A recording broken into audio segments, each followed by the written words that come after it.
In the deep silence of the island night, the thylacine still moved through the tall grass like a silent hunter.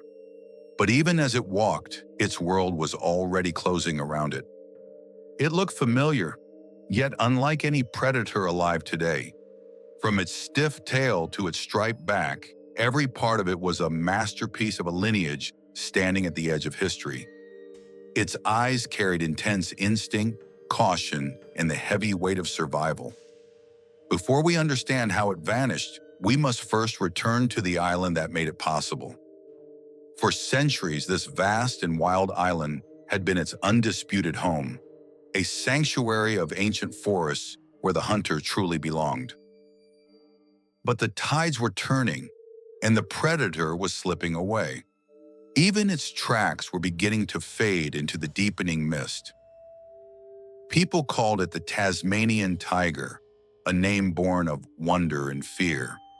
But in truth, it was neither tiger nor wolf. It was something entirely unique. The land still looked alive, but something vital was disappearing from its heart.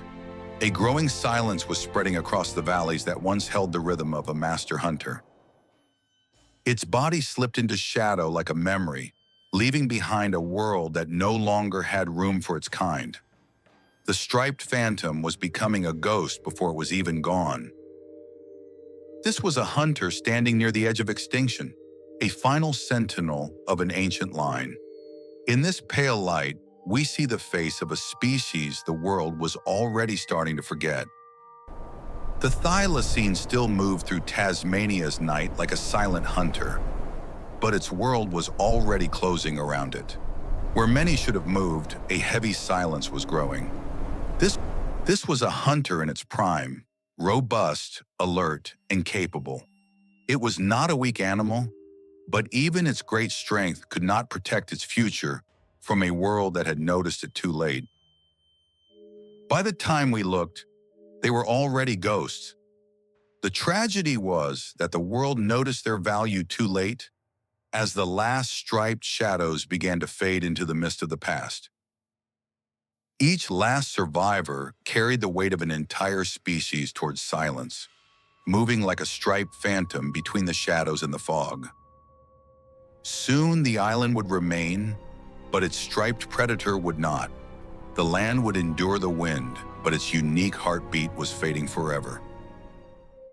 To understand its tragic loss, we must return to the world that made it, to the isolated island refuge where the hunter once truly belonged.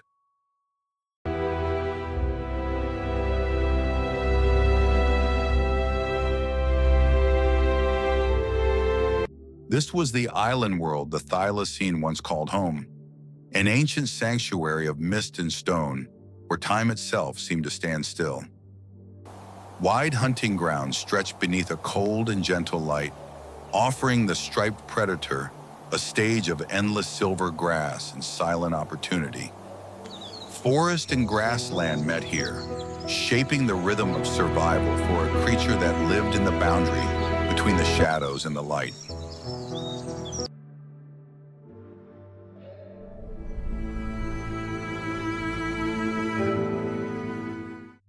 The land was rugged, beautiful, and built for endurance.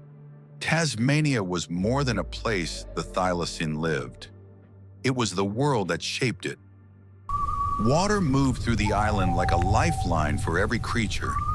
In the island's grasslands and quiet valleys, this strange predator found its refuge. Small prey animals like the wallaby gave the Thylacine reason to keep moving.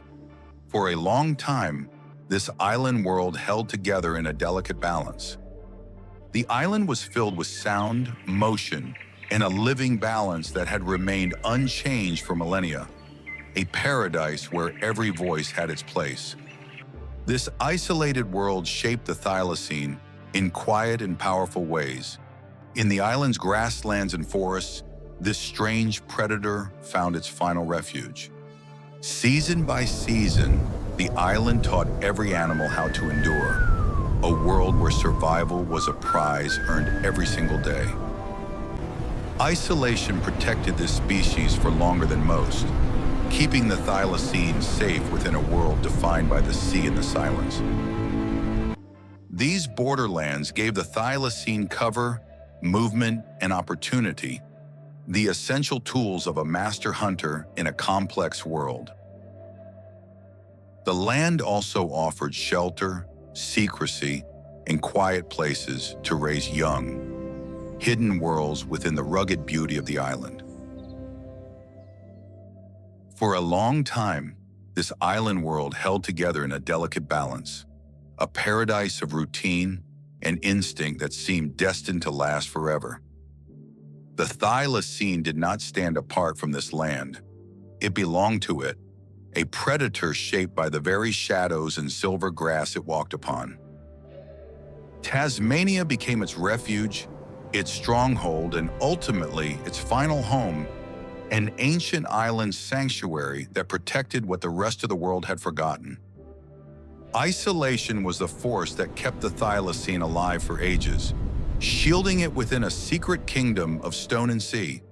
But this distance was a double-edged sword, keeping the species safe while also making it uniquely vulnerable to a changing world.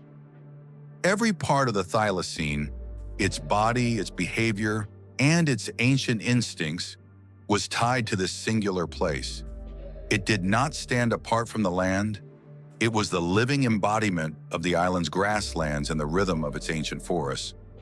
Before the silence came, this island still carried the world that made the Thylacine possible, a kingdom at its zenith where every creature lived in delicate balance.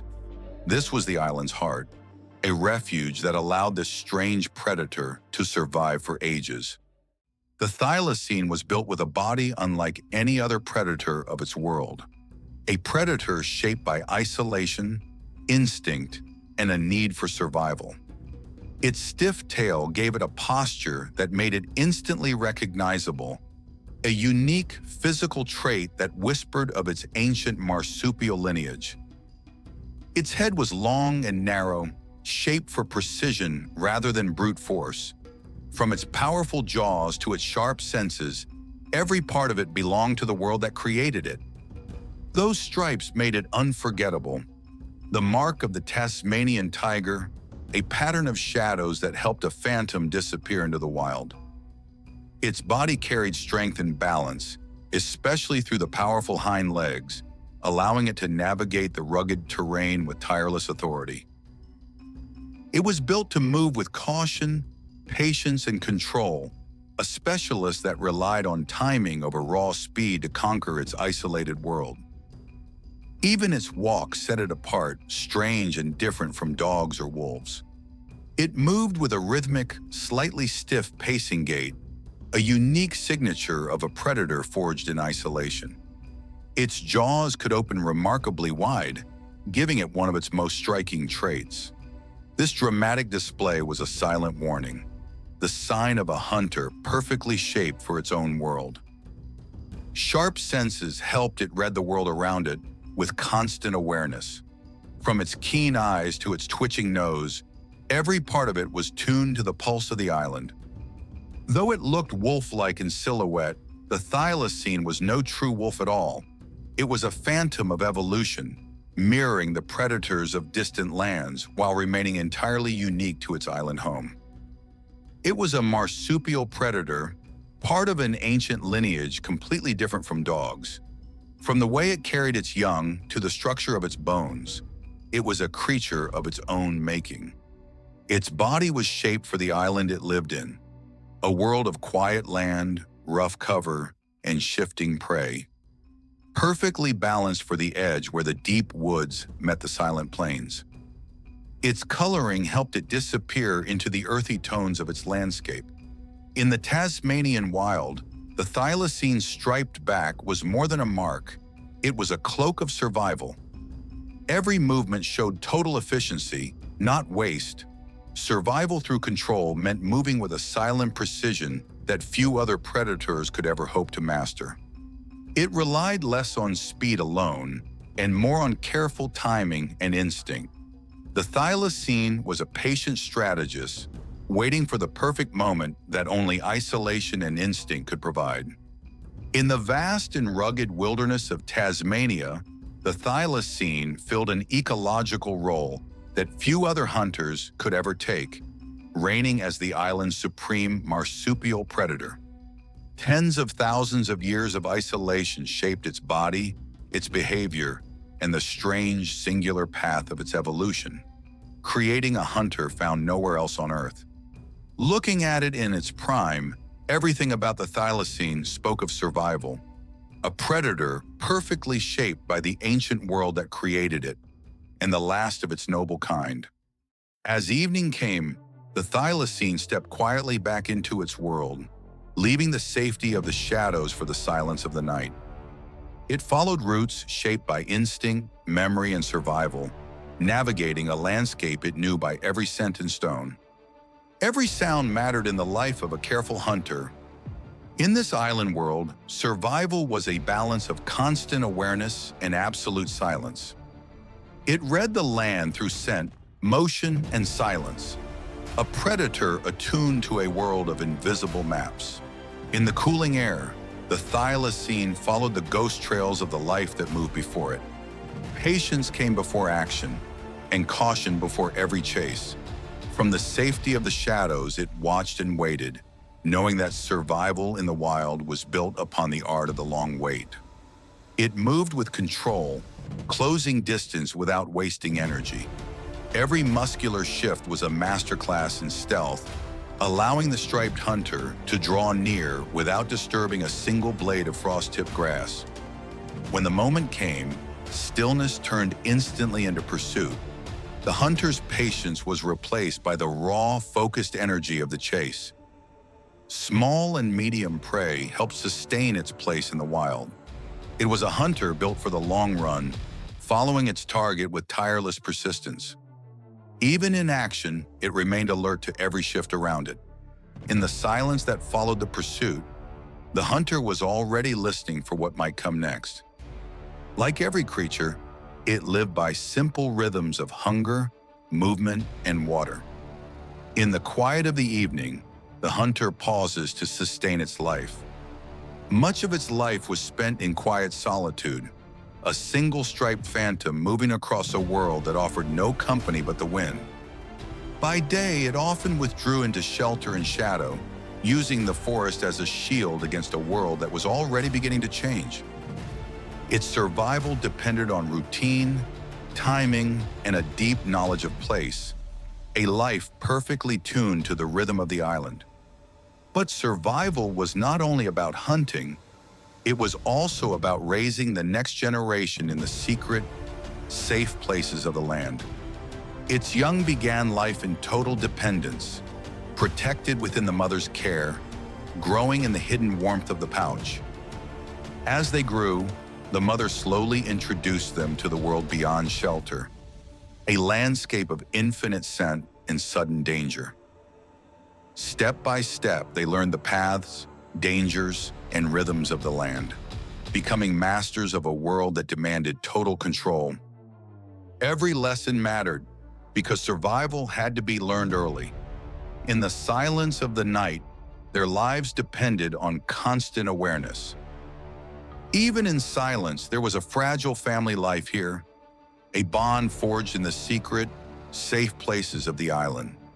Its life was made of repeated nights, repeated hunts, and repeated acts of endurance, the steady pulse of a master hunter. For a time, the Thylacine still belonged completely to this world, the rightful king of an ancient, untouched kingdom. But beneath this rhythm of life, a quieter danger was already growing, a shadow from a different world that would soon begin to unravel the island's ancient balance. The future of the species depended on the survival of its young, but in a changing world, this ancient anchor was becoming dangerously thin. From the beginning, Thylacine young were fragile and completely dependent. Every joey lost was a blow the species could no longer afford to take. A mother could raise only so many young at one time. Their biological clock was built for a stable world, not a vanishing one.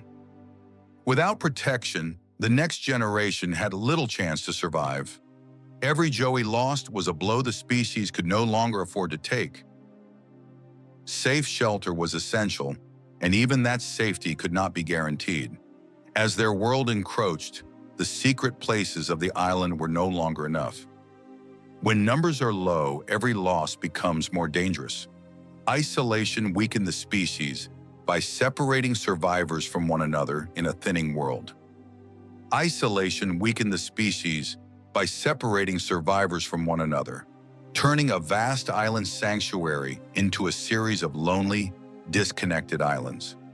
The farther apart they became, the fewer breeding chances remained.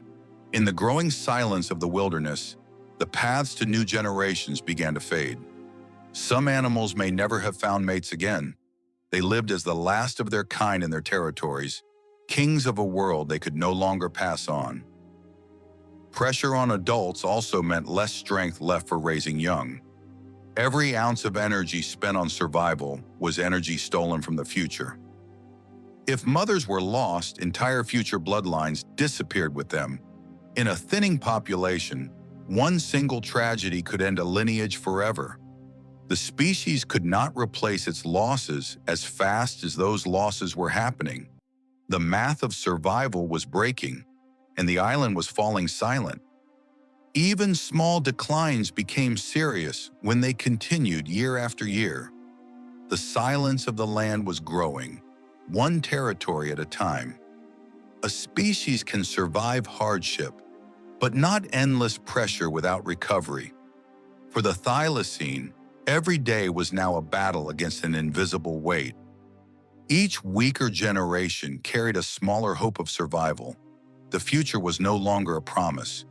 It was a flickering light in the dark. Low population made extinction move faster with every passing season. The fewer they became, the harder it was to hold back the silence. The Thylacine was not failing because it was weak. It was failing because it could not recover. Its strength was unmatched, but it was a strength with no future. By now, the species was no longer simply surviving. It was slipping toward collapse. The rhythm of the island was changing, and the Thylacine was being left behind. Then a new pressure entered Tasmania, and the Thylacine's world began to change as the silence of the wilderness was broken forever. More wild space was taken, reshaped, and turned into land for people, leaving the striped predator with fewer and fewer places to hide. The paths it once used freely became harder and more dangerous to cross, as the wild was partitioned by those who did not understand it. The distance between humans and the striped predator grew smaller every year as the wild was traded for the order of the fence. Farmers began blaming thylacines for livestock losses, whether every claim was true or not. A dark myth was beginning to take root. Fear turned the animal from a native predator into an enemy. A misunderstanding of nature was about to become a death warrant. Soon, official bounties encouraged people to kill them in growing numbers, turning the thylacine survival into a profitable hunt for anyone with a rifle. The pressure became organized, repeated, and impossible for the species to ignore. There was no longer any place in Tasmania that remained truly safe.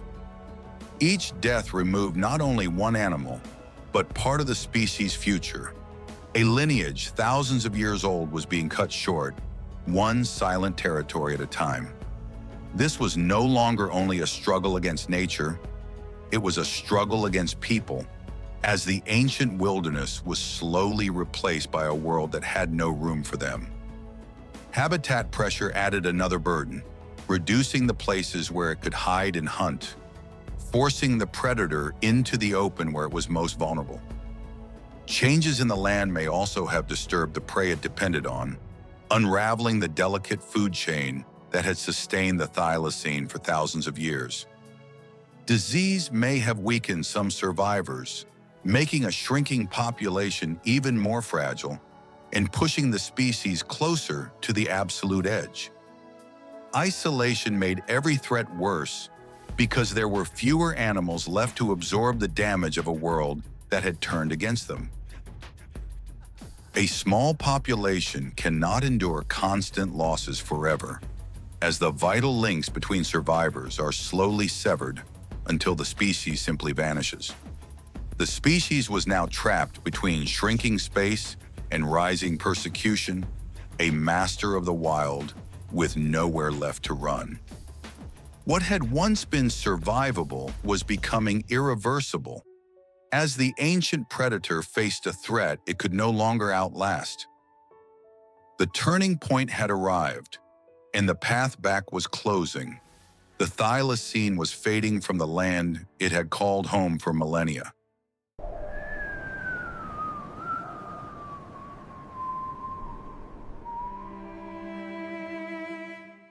By now, the Thylacine was no longer common. It was becoming rare, leaving behind a land that had forgotten its shadow.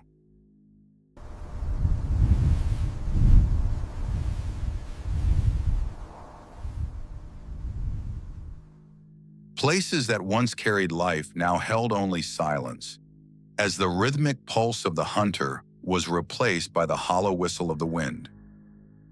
The survivors moved carefully through a world that no longer protected them, ghosts of a lineage that was rapidly slipping into the dark. The species was breaking apart, one isolated survivor at a time, as the bonds of the wild were finally severed. When animals are separated, even survival cannot guarantee a future. In the silence of the highlands, the last calls went unanswered. Every loss cut deeper because there were fewer left to replace it. The island was slowly washing away the memory of its master. The wild population continued to fade into the edges of the island, becoming ghosts in a land that was no longer theirs. Even its island refuge could no longer save it, as the fences of the new world carved through the heart of the old. A silence began spreading across the places where it once walked, a quiet that would soon become permanent. Sightings became rare, uncertain, and harder to trust, turning the predator of the land into a phantom of the mind.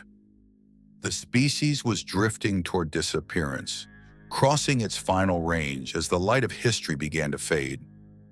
Some of the final wild survivors may have lived unseen and alone, masters of a kingdom that no longer existed. By then, each animal carried the weight of an entire species, a legacy fading into the shadows of the Tasmanian dusk. The final generation inherited a world already broken, a landscape of echoes where their kind once thrived.